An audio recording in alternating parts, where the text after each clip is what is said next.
Ano sabi niya nung umalis ka? Wala siya. Ha? Hindi ka man lang nagpaalam sa kanya? Siya pa nga sumundo sa'yo dito ah. Takang tanong ko. Umiling ito. Bago pa dumating ang parents na Angel ay wala na siya. Hindi ko alam kung saan siya nagpunta. Baka may business trip. Nagkibit balikat ito. Yung Xavier? Tanong ko ulit. Okay naman, mabait naman yun. Sa kanya lang ako nakapagpaalam.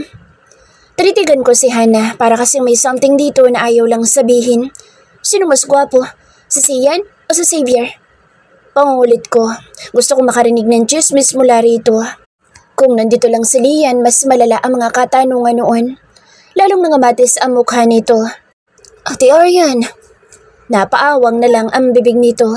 Sige na, tayong dalawa lang naman. Sabihin mo na. Nakangisi akong humarap dito.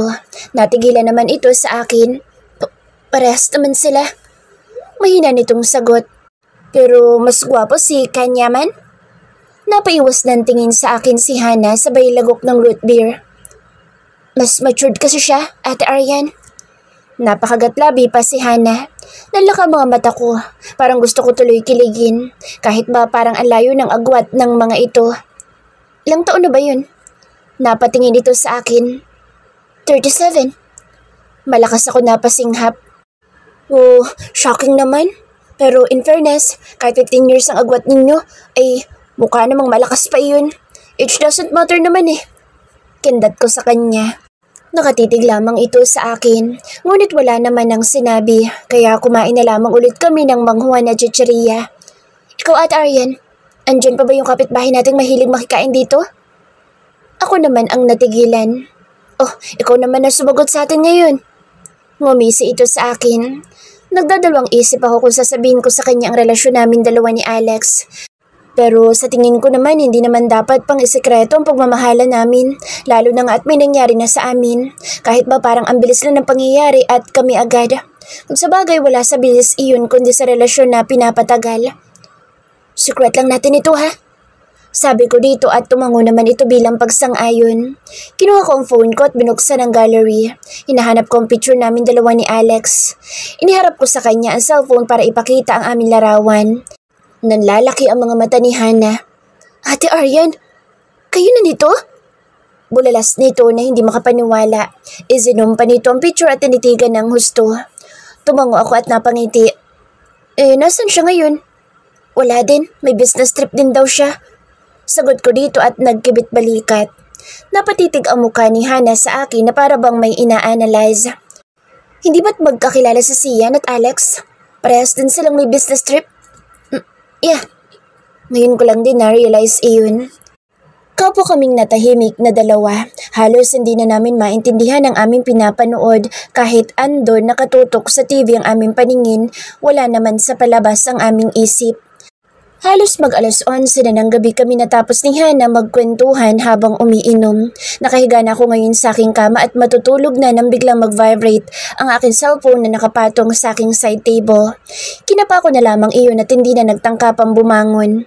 Tanging liwanag lang sa labas ng bintana ang nagpaliwanag sa aking kwarto. Hindi nakasave ang number na iyon sa aking contacts at lalo na't iilan lang ang nakakaalam ng personal number ko bukod sa aking mga kaibigan at katrabaho ko lang. Ang nakakagulat lang naman ay si Alex nang minsan ay tumawag ito. Hindi ko alam kung kanino niya nakuha ang number ko pero sa tingin ko kay Mika dahil kilala nito. Sino to? Mahina akong bulong nang mabasa ko ang isang text message. Stop having a relationship with Masan. Don't be fooled by him. Scammer ata ito ah. Mabilis kong dinilit ang message na iyon at nakakaasar lang basahin. Parehas kaming tinanghali na ng gising ni Hannah. Alas 10 na ng umaga, kaya nagluto na lang ako para sa aming brunch na dalawa. Ate, mabili tayo ng stocks natin. Ako nang bahala, huwag ka na maglabas ng pera. Hindi ba't nakakaya sa'yo? Tanong ko habang umunguya. Umiling ito. Ano ka ba ate? Ba't ka mahihiya? Nasayang ang pinamili mo kahapon. Alam ko namang matipid ka na tao kaya ako na. Saka para makarelax naman tayo. Nakangiti nitong salita. Sige. Nang matapos kumain ay agad kami nag-prepare ng aming sarili. Parehas kaming naka-t-shirt at maong shorts. Suot ko naman ang high-cut na rubber shoes habang naka-slipper na crisscross naman ang kay Hana. Palabas na kami ng aming compound nang mapansin kong isang kotse. Nakita ko ang mabilis na paglabas mula sa sakyan si Lucio. Nakakailang hakbang pa lang kami ni Hana nang sumulpot sa kung saan si Randy. Kaya nagulat din si Hana. "Saan po kayo pupunta, ma'am?" Tanong ni Randy. Naramdaman ko ang paghila sa t-shirt ko ni Hana. Halatang nagtataka. Hindi ko kasi nabanggit si Randy at Lucio na tumulong sa akin kahapon. Sa SM North kami." Sagot ko. "Kami na po maghahatid sa inyo, Ma'am Aryan." Magalang na salita ni Randy. "Naku, wag na, nakakaya naman." Pagtanggi ko. "Sige na po, ma'am, at baka mapano pa kayo. Kami po'y mayayari kay bossing." Pamimilit nito. Napabuntong hininga na lamang ako. "Sige." Mabilis na nauna si Randy at pinagbuksan kami ng pintuan sa likuran ng sasakyan. "Ate Aryan, sino naman ang mga yan?" Nagtatakang tanong nito sa akin. "I will tell you later. Tara, sakay na tayo." Hinila ko na ang kamay ni Hana. Habang nasa loob kami ng kotse ay napansin ko ang malikot na mga mata ni Hana. Inoobserbahan ang dalawang nasa unahan. Alam kong kating-kati na itong magtanong pero tahimik lamang ito at ganun din ako. Napansin ko na lang ang pag-vibrate ng aking cellphone kaya kinuha ko iyon sa aking shoulder bag. Napakunot noon na naman ako dahil sa hindi nakasave na number sa aking contacts. "You should cut your any relationship to my son. You don't know me, but I know you." Parang biglang umahon ang aking kaba at takot sa aking dibdib dahil ito din ang numerong nag-text sa akin kagabi. Pero sino to? Nagulat ako nang may isa pang message ang pumasok sa kaparehas na numero. "Don't ever try to ignore my message because one of this day, I will meet you, so you must ready to yourself." At may isa pang text. "Is that clear, Miss Aryan Sandoval?" Napatulala na lamang ako dahil mas lalo lamang kinabahan ako ng husto. Biglang pinanlamigan ang aking mga kamay. "Are you okay, Ate Aryan?" Untag sa akin ni Hana. Napalingon ako sa kanya at mabilis na tumango pero nakatingin lamang ito sa akin na para bang may gusto pang sabihin sa akin. "Sigurado ka?" Oo, ayos lang ako." Ngumiti ako dito ng pilit at mabilis na ibinalik ko ang cellphone sa aking shoulder bag. "We're here." Boses ni Lucio. Matapos makapag-park ang mga ito ay sinabi ko na lang na wag na nila kaming sundan. Magliwaliw na lang din sila ni Randy dahil baka hindi kami makakilos ng matino ni Hana kapag may mga matang nakabantay sa amin. Nang makalayo na kina Randy at Lucio ay mabilis pa sa tuko na kumunyapit ng mahigpit sa akin si Hana. "Sino mga yun, Ate Aryan?" Wala na ako nagawa kundi ang magkwento sa kanya habang palakad-lakad kami dito sa loob ng mall. "Wow, sana all may bodyguards, te." Nakangisi pa si Hana sa akin. "Shh, huwag ka maingay." Sabay ko dito kahit hindi naman malakas ang boses ni Hana. Sadyang nahihiya lang ako. Nag-ikot-ikot muna kami kahit walang bibilihin. Nang mapadaan sa bookstore ay malawak na napangiti ako dahil nakita ko ang ilang books ko na nakadisplay. Sa tuwing nakikita ko ang gawa kong libro ay parang lumilipad ang aking puso. Itinuturing ko na silang mga anak dahil sa pagod at puyat na pinuhunan ko sa paggawa ng story. Bumili na rin ako ng sketchbook at iilang mga lapis dahil feeling ko ay magagamit ko iyon sa pagdodrawing kapag may free time ako bukod sa aking pagsusulat. Dumiretso na kami ni Hana sa hypermarket at kinuha ang pinakamalaking cart. Dalawa kami ni Hana na pumili ng mga meats, sariwang isda at mga gulay. Ganun na rin sa hotdog, nuggets at iba pang mga pang-almusal. Nagdagdag na rin ng mga canned goods at noodles at hindi mawawala ang mga junk foods at mga beer. Kailangan kasi iyon sa aming sistema kung minsan. Punong-puno tuloy ang aming cart. "That's enough, Hana. Masyado nang marami at baka maubos ang pera mo." Pigil ko na kay Hana nang akmang kukuha pa ito ng maraming chocolate bars. "Sige, pero kukuha muna ako ng 10 nito." Sabay taas ng Toblerone at ilang mga chocolates. Napailing na lang ako. Ilang sandali lang ay pumila na kami at halos manlaki ang aking mga mata nang umabot ang presyo ng lagpas 10,000. Hindi naman nakapagtataka ang presyo dahil madalas ganoon ang halaga ng aking binibili. Pero hati-hati naman kami sa bahay ng ambag. Pero kung si Hana lang ang magso-shoulder nito ay baka siya ay malugi. "Maghati na lang tayo, Hana. Masyadong malaki ang bayad." "Ate, it's okay. Don't worry." Nakangiti ito sa akin. Nakita ko na lang na inabot na nito ang kanyang card sa cashier. Hindi na ako nagkomento pa dahil tapos nang ma-swipe.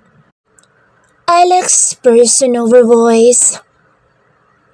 Napabugan na lamang ako ng hangin nang marinig ang sinabi ni Big Boss na hindi kami makakauwi matapos ang mission namin sa teroristang Hadu sa Somalia dahil meron ulit kaming panibagong mission. Nagpahinga lamang kami ng 3 araw para sa anak ng isang mayaman na si Abdul Kabib at ngayon ay kinidnap ng isang kalaban mula sa politika, ang Fidel C. Andito kami ngayon sa Al Faluha sa Iraq. Dahil ako ang isang piloto at jet fighter ng grupo ay hindi na nagpatumpik-tumpik pa at mabilis kaming nakalipad gamit ang aming military aircraft. Naka-full combat na ang bawat isa sa amin at bit-bit sa katawan ng matataas na dekalibre na mga armas na mula pa sa Russia. Dahil ngayong gabi ang aming paglusob sa kuta ng kalaban. Nauna lumusob ang grupo ni team leader na parang mga hangin sa sobrang liksi ng bawat galaw. Walang hindi madadaanan ang hindi bumubulagta. Habang paakyat na sa pataas na floor ang pangalawang grupo. Kanya-kanyang diskarte ang bawat isa at walang tigil na humahandusay ang mga kalaban. Nakakahabag ang itsura ng kinidnap na anak ni Abdul Kabib dahil sa mga tinamo nitong bugbog. Kahit bababae ito ay hindi man lang naawa ang mga kriminal. Take the victim out of here, Light! Team leader shouted. Maliksi na kinuha ni Light ang kawawang biktima habang ang ibang mga kasama ay walang tigil sa pagganti ng umuulan ng mga bala. Sugar and Fremangor covered Light while running to escape the enemies. In a moment, this building will be exploded! Run! Team leader shouted in their earpiece. Matapos ang ilang mga sandali ay malakas na pagsabog at pagyanig ang umalingaw-ngaw sa lugar na iyon. Malalakas na sigawan ng mga taong naiwan sa loob ng gusali habang nagmamadali naman na nakasampa ng military vehicles ang Bratsville. Shit! Malakas na mura ni Light dahil sa tindi ng injury nito sa likod at balikat. Habang hindi pa man gumagaling sa team leader dahil sa tinamo nitong sugat sa likuran, ay nadagdagan pa iyon at walang magawa kundi tiisin ng sakit. Habang halos puro sugat ang lahat dahil sa mga galos at bala ng baril ng mga kaaway. Tom, how can you marry my girl when I'm about to die? Malakas na hiyaw ni Zimmerman. Tom, hindi lang ikaw. Malakas na bulyaw ni Sugar. Huwag kang mamamatay, Zimmerman. Gagamutin mo pa kami. Asar ni Rafferty. Mag-aasawa na talaga ako dito matapos kong gumaling. Sabat naman ni Miller na hawak pa ang tagiliran dahil duguan. Shut up, mga playboy! Asar ni Fremangor. Enough! Sigaw ni team leader kaya napahinto na lamang ang lahat at nanahimik. Habang walang imik na nagdadrive sa Griefer, katabi nito si Brickerman na super genius sa teknolohiya. Walang imik naman si Larkin ngunit busangot naman ang pagmumuka dahil na rin sa tinamo nitong mga sugat. Matapos ang 1 oras na biyahe ay agad na sinalubong ng mga tauhan ni Big Boss ang Bratsville at kinuha ang kaawa-awang biktima na puro bugbog ang katawan. Habang mabilis na dinaluhan ang 10 ng medics at pinasok sa emergency room. Ilang oras matapos silang gamutin ay pinasok sila sa isang pribadong kwarto para makapagpahinga. All you need is to heal and rest before going home. Matapos magsalita ni Big Boss, ay agad din itong umalis kasama ang kanyang mga tauhan. I can wait to see my sweetheart. Parang baliw na salita ni Dustin Wright. Yeah, I have my girlfriend waiting for me to. Segunda naman ni Alex Sugar. Makakalmutin na ako ng honeypie ko. Napapailing pa na nakangisi sa Drake Fremangor. Di kayo naman mga love life. Asar na salita ni Miller. Bawal ang pakboy dito. Asar na sagot ni Wright. I have my baby too. Ngisi ni Lander Griefer. How about the others? Single pa din bukod sa 2? Pangaasar ni Sugar. Malalakas at malulutong na nagmura sina Lester at Alvin. Ikaw ba, Mayor? Binalikan ka na ba ng ex mo? Biglang singit ni Alvin Miller kay Ethan Larkin. Kung nakamamatay lang ang masamang tingin nito kay Miller, kanina pa siguro bumulagta itong si Alvin Miller. Shut up, dimwit! Tumalikod ng higa si Larkin dahil sa pagkaasar sa tuwing naiisip nito ang kanyang dating kasintahan na hanggang ngayon ay tanging tingin na lamang ang kanyang kayang gawin para rito. Bakit ikaw, Rafferty? Kumusta ang asawa mo? Kilala ka na ba? Singit ni Sugar. Maghintay lang kayo.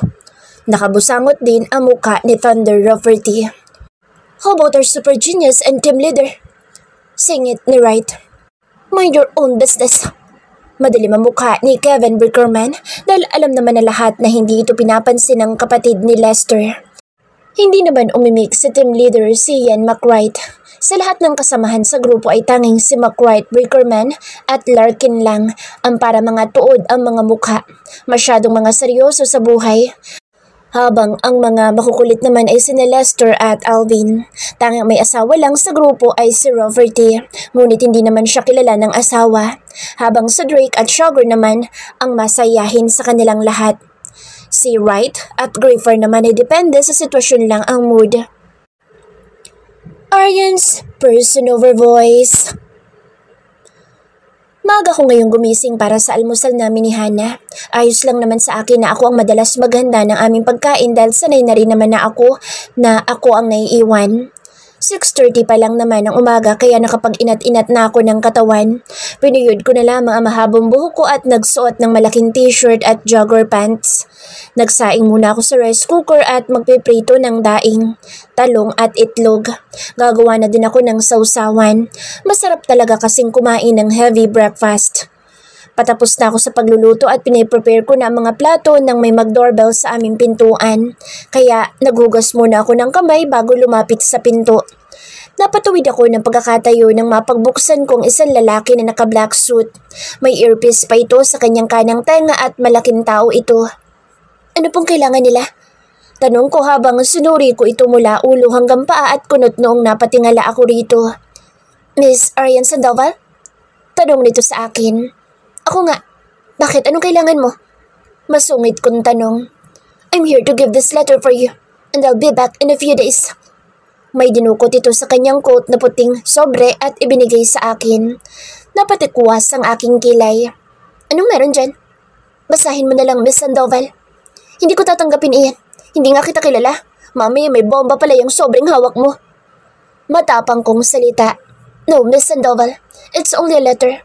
You can check it here now. Inabot nito sa akin ng sobre. Ako naman ay masama pa rin ang mukha sa taong ito at bumaba ang aking paningin sa hawak nitong sobre na pilit na ibinibigay sa akin. Kanino ba galing yan?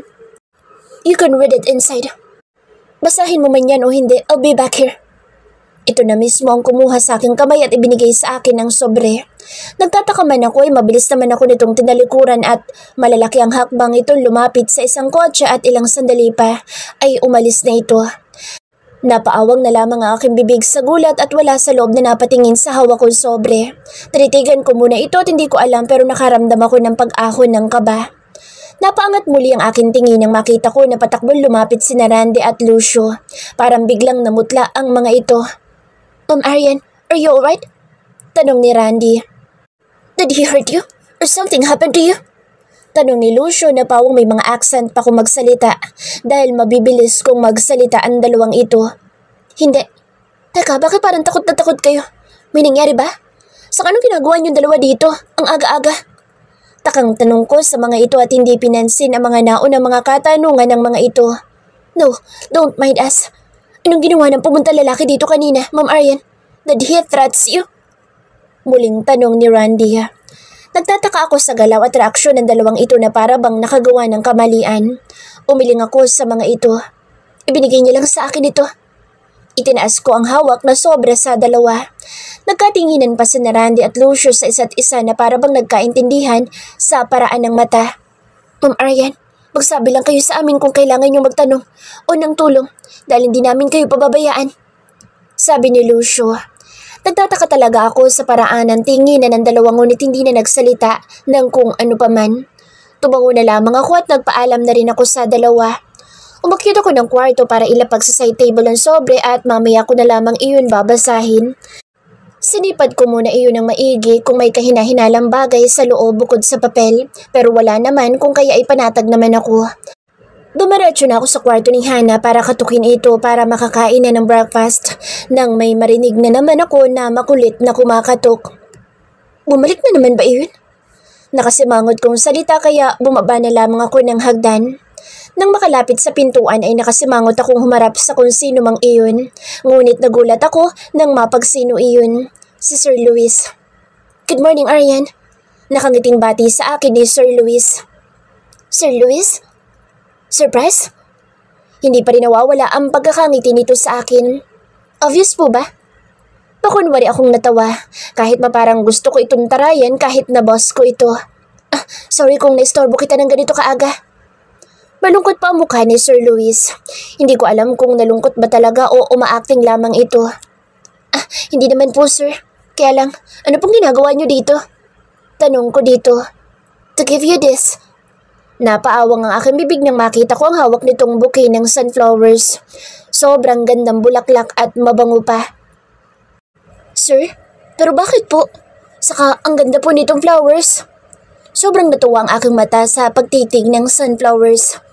I'm glad that you like it. Tuluyan na nitong ibinigay sa akin ang bouquet kaya masaya ko itong tinanggap. Thank you po Sir Luis. Pasasalamat ko dito. It's my pleasure, Aryan. Nakatitig ito sa akin na bigla akong nailang. Magsasalita sana ako nang magulat ako sa boses mula sa aking likuran, si Hana. Anong meron, Ate Aryan? Dungaw ni Hana at baka sa mukha nito ang pagkagulat. Napatingin pa ito kay Sir Luis at bumaba din ang paningin nito sa hawak kong bulaklak. Napatikim na lang ako kung kaya ipinakilala ko si Sir Luis at Hana. Marahan naman na tumatango na lamang ang kaibigan ko na alam kong marami na naman itong itatanong mula sa akin. Sir, pasok po muna kayo. Pag-aalo ko dito dahil nakakahiya naman na nakatayo lamang ito sa labas ng pintuan. No. Napadaan lang ako dito. Sakto naman ay minadaanan akong nagtitinda ng mga bulaklak kaya binigay ko sa'yo. Nakangiti pa rin ito sa akin. Gusto niyo po ba magkape, sir? Singit ni Hana. Thanks. But I need to go. Nice meeting you, Aryan. And you, Hana. Kinamayan pa ni Sir Luis si Hana at nag-wave naman ito sa akin. Sumakay na din ang sasakyan sa Sir Luis at sinundan na lamang namin ito ng tingin. Nauna nang pumasok si Hana sa loob at nahagip ng aking paningin si Randy at Lucio na nakatanaw sa akin na parabang kanina pa sila nakabantay. Diyos mio, hindi kaya magsumbong ang mga ito kay Alex? Napahigpit ako sa hawak na bulaklak. Anak ng tokwa. Matapos namin kumain ng breakfast ay si Hana na ang nagligpit at naghugas ng aming pinagkainan. Nandito ako ngayon nakaupo sa sofa at alam ko naman kanina pa kating-kating magtanong si Hana sa akin. Nang matapos maghugas ng pinggan ay mabilis itong naupo sa tabi ko. Ikwento mo na Ate Aryan. Seryoso pa ang mukha ni Hana. Napabuntong hininga na lamang ako kaya naikwento ko sa Sir Luis at ganoon na rin ang paghatid nito sa akin dito sa bahay. Ate Aryan, mag-iingat ka sa kanya. Bakit naman? Takan tanong ko. Mukhang may crush sa'yo ang bago mong boss. Tapos malalaman pa ng Alex mo. Naku te, mag-iingat ka talaga. Bigla akong nangilabot sa sinabi nito. Bakit naman? Wala naman akong ginagawang masama. Oo nga te, wala. Paano naman ang boyfriend mo? Nakaraan lang ay nakita ko pa kung paano dumilim ang mukha nun nang minsang makausap mo si Ken. Napamulagat na lamang ako. Ilang sandali ko pang hinimay sa aking isipan ang mga sinabi ni Hana. Mas lalo tuloy akong nangilabot. Dagdagan pa ng 2 bantay ko sa labas. Diyos mio. Ano te? Hindi ka na nakaimik dyan? Untag sa akin ni Hana. Sasabihin ko na lang kay Alex sa pagbalik niya. Mas okay na ako na lang magsabi kaysa sa iba niya pamalaman. Paliwanag ko rito. Kahit na nakaramdam ko ng kaba. Tama ka te. Ikaw dapat talaga magkwento. Sa akin wala kang problema dahil may zipper ang bibig ko. Sumenyas pa ito sa kanyang bibig. Tumango na lamang ako at tumitig sa flat screen TV. Kasalukuyan kaming nanonood ngayon ng Korean dramas.